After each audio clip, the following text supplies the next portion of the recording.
اس time موجود ہوں تقویٰ مسجد گلشن راوی پہ۔ یہ پاکستان کی واحد مسجد ہے جہاں پر نماز کے بعد نمازیوں کو کعبہ اور اس کے ساتھ ڈرائی فروٹس اور فش پیش کی جاتی ہے۔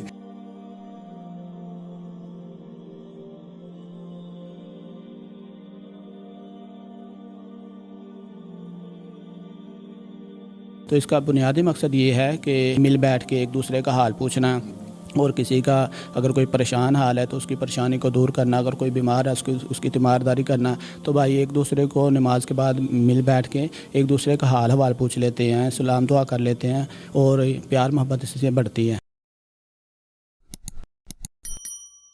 السلام علیکم ناظرین، پائنیئر ورلڈ نیوز کے ساتھ میں ہوں آپ کا میزبان عدنان خان۔ اس ٹائم موجود ہوں تقویٰ مسجد گلشن راوی پہ۔ یہ پاکستان کی واحد مسجد ہے جہاں پر نماز کے بعد نمازیوں کو کعبہ اور اس کے ساتھ ڈرائی فروٹس اور فش پیش کی جاتی ہے۔ آخر یہ سلسلہ کب سے شروع ہوا ہے اور یہ آئیڈیا آیا کیسے؟ ان کی انتظامیہ میں سے ہمارے ساتھ قاری عاصم شہزاد موجود ہیں جو کہ ان سارے انتظام ان کے ذمہ ہوتے ہیں۔ ان سے بات کرتے ہیں اور جانتے ہیں کہ یہ سلسلہ کب سے شروع ہوا۔ السلام علیکم۔ وعلیکم السلام۔ کیسے ہیں صاحب؟ اللہ کا شکر، آپ سنائیں ٹھیک ہے؟ الحمدللہ۔ مجھے یہ بتائے گا کہ یہ سارا سلسلہ کب سے شروع ہوا تھا؟ یہ الحمدللہ ہم نے 3-4 سال قبل سے شروع کیا ہوا ہے، تو الحمدللہ یہ مسلسل چل رہا ہے۔ تو اس سال الحمدللہ ہماری مسجد زیر تعمیر ہے۔ پہلے 7.5 مرلے جگہ تھی، 9 مرلے کا مکان خرید کے اب اس کو ہم بنا بھی رہے ہیں، تو اس کے باوجود ہم نے یہ تسلسل ٹوٹنے نہیں دیا، تو بھائیوں کی خدمت 3-4 سال سے کر رہے ہیں۔ اچھا، یہ آئیڈیا آیا کیسے کہ یہاں پر عشاء نماز کے بعد یہ تمام کیا جائے؟ ہمارے الحمدللہ ہر اتوار مغرب کی نماز کے بعد درس ہوتا ہے آدھا پونا گھنٹے کا، جو ہمارے خطیب ہیں عبداللہ یوسف ذہبی صاحب، وہ بیان کرتے ہیں درس قرآن اور حدیث، اور اس کے بعد پھر بھائیوں کے لیے کھانے کا اہتمام ہوتا ہے، بریانی وغیرہ کھلاتے ہیں۔ تو اس کے ساتھ ساتھ ہم پورا مہینہ رمضان میں بھائیوں کے لیے افطاری کا بھی اہتمام کرتے ہیں۔ تو اس کو ہم نے مد نظر رکھتے ہوئے ہمارے جو مسجد کے نمازی بھائی ہیں ان کے لیے ہم نے یہ 3-4 سال سے شروع کیا ہے۔ اس کی وجہ یہ ہے کہ عام طور پر آپ نے دیکھا ہے کہ مختلف مساجد میں لوگ نماز پڑھ کے سنتیں وغیرہ پڑھ کے تو گھروں کو چلے جاتے ہیں۔ تو اس کا بنیادی مقصد یہ ہے کہ مل بیٹھ کے ایک دوسرے کا حال پوچھنا، اور کسی کا اگر کوئی پریشان حال ہے تو اس کی پریشانی کو دور کرنا، اگر کوئی بیمار ہے اس کی تیمارداری کرنا، تو بھائی ایک دوسرے کو نماز کے بعد مل بیٹھ کے ایک دوسرے کا حال حوال پوچھ لیتے ہیں، سلام دعا کر لیتے ہیں اور پیار محبت اس سے بڑھتی ہے۔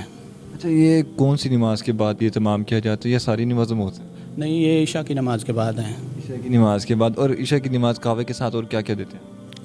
قہوے کے ساتھ مچھلی بھی ہوتی ہے اور انڈے بھی ہوتے ہیں، اور آج تو جلیبیاں تھیں اور ریوڑی تھی، اور اس کے ساتھ ساتھ بھنے ہوئے چنے، ملوک وغیرہ اور اس طرح کی چیزیں ہوتی ہیں۔ اچھا، اس کا جتنا بھی فائنینشیل آتا ہے، جو بھی خرچہ وغیرہ آتا ہے، وہ کس کے ذمہ ہوتا ہے؟ یہ انتظامیہ کرتی ہے یا نمازی بھی اس میں حصہ ڈالتے ہیں؟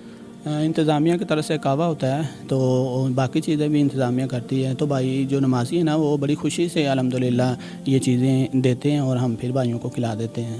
لوگوں کو کیا ریویوز ہوتا ہے وہ جب آ کے دیکھتے ہیں کہ یہاں پہ نماز کے بعد یہ تمام کیا جاتا ہے، تو ان کا کیا ریئیکشن ہوتا ہے؟ الحمدللہ یہاں پر ہماری نمازیوں کی تعداد بہت زیادہ ہے الحمدللہ، خصوصاً جمعے والے دن تو الحمدللہ چاروں حال بھرے ہوتے ہیں نمازیوں سے، اور پھر خواتین بھی بہت کثیر تعداد میں آتی ہے۔ رمضان میں تو ماشاءاللہ اتنے نمازی ہوتے ہیں تو سنبھالے ہی نہیں جاتے۔ اس وجہ سے الحمدللہ ہم نے ساتھ والا یہ پلاٹ خریدا ہے۔ اب الحمدللہ مسجد جو ہے یہ وسیع ہو گئی کافی، تو جو کوئی مہمان لوگوں کے گھروں میں آئے ہوتے ہیں نا، جب وہ نماز پڑھنے آتے ہیں یہاں ہمارے، الحمدللہ آپ یہاں خوش ہوں گے، تعجب کریں گے کہ یہاں پر الحمدللہ ہمارے ناظرہ کلاس کی جو بچوں کی تعداد ہے وہ 100 سے زیادہ ہے۔ 3 کلاسیں بچوں کی ہیں اور 1 بچیوں کی ہیں، 1 حفظ کی کلاس ہے۔ تو کوئی نمازی مہمان جب آتے ہیں تو وہ بچوں کی تعداد دیکھتے ہیں تو اتنا متاثر ہوتے ہیں، اتنا خوش ہوتے ہیں۔ تو اس وجہ سے اگر قہوے میں اگر وہ دیکھ لیں تو وہ اور خوش ہوتے ہیں کہ الحمدللہ آپ نے یہ اچھا قدم کیا، اچھا اقدام ہے آپ کا۔ یہ بتائے گا کہ جو کعبہ وغیرہ ہے، تو اس کے بعد جب آپ نے یہ سٹارٹ کیا اس سے پہلے کیا اثرات تھے اور اس کے بعد کیا اثرات آئے؟ کہ نمازیوں کی تعداد میں فرق نظر آیا، زیادہ ہوئی؟ ہاں الحمدللہ نمازیوں کی تعداد پہلے سے بھی زیادہ ہے، اور نمازی اس سے بڑا خوش ہیں، اور مل بیٹھ کے ایک دوسرے کا حال حوال پوچھ لیتے ہیں، خیر وفیت پوچھ لیتے ہیں۔ اگر کوئی بیمار ہے تو اس کے بارے میں پوچھ لیتے ہیں کہ وہ کیوں نہیں آیا، اس کے گھر بھی چلے جاتے ہیں ہم تیمارداری کرنے کے لیے۔ تو الحمدللہ یہ ایک اچھا تاثر ہے۔ اچھا، باقی جو مساجد ہیں ان پہ بھی آپ کوئی میسیج دینا چاہیں گے کہ اس طرح کے تمام وہاں پہ بھی کیا جائے؟ اس کے لیے میں نبی صلی اللہ علیہ وسلم کی ایک حدیث سناؤں گا. وہ مساجد کے لیے تو ہے، وہ سب کے لیے، سب مسلمانوں کے لیے پیغام ہے. کیونکہ نبی صلی اللہ علیہ وسلم نے ارشاد فرمایا، آپ صلی اللہ علیہ وسلم جب مکہ چھوڑ کے ہجرت کر کے مدینہ گئے تھے تو نبی صلی اللہ علیہ وسلم نے مہاجر اور انصار بھائی بھائی بنائے، ان کا بھائی چارہ قائم کیا. تو پیارے پیغمبر نے جو وہاں پر سب سے پہلے ان کو نصیحت کی تو وہ 4 باتیں تھیں. نبی صلی اللہ علیہ وسلم نے فرمایا، یا ایھا الناس، اے لوگو، افشوا السلام، سلام کو عام کرو، واطعموا الطعام، اور لوگوں کو کھانا کھلاؤ، وصلوا الارحام، اور صلہ رحمی کرو، صلوا باللیل والناس نیام، اور جب لوگ رات کو نرم گرم بستروں میں سو رہے ہوں تو تم اٹھ کے اپنے اللہ کے حضور سجدہ ریز ہو جاؤ، نفلی نماز پڑھو. جب 4 کام کر لو گے تو تدخلوا الجنۃ بسلام، اللہ تعالیٰ آپ کو جنت میں سلامتی کے داخل کریں گے. اس حدیث میں کھانا کھلانے کا ذکر کیا گیا ہے، اور دوسرے نمبر پر صلہ رحمی کی گئی ہے.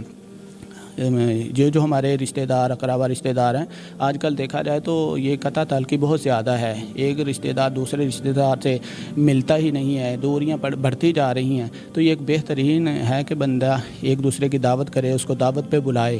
تو جو مساجد کے علماء ہیں، مساجد کے بھائی ہیں، ان کے لیے بھی میسج ہے. مسجد کے جو انتظامیہ ہیں، نمازی ہیں، ان کے لیے بھی یہ کرنا چاہیے کہ ہر مسجد میں یہ پروگرام ہونا چاہیے. کوئی چائے بنا لے، کوئی سبز چائے یا عام چائے جو ہوتی ہے، یا قہوہ بنا لے، یا اس سے ہٹ کے کوئی اور بھی چیز ہلکی پھلکی انسان کھلا دے. ایک دفعہ آپ شروع کر لیں تو انشاءاللہ اللہ تعالیٰ اتنی اس میں برکت رکھی ہے، اتنی برکت رکھی ہے کہ نمازی خوشی سے اس میں تعاون کرتے ہیں، اور اپنے لیے وہ صدقہ جاریہ کے طور پر بھی اور خوشی سے یہ محسوس کر کے انشاءاللہ وہ پیش کرتے ہیں.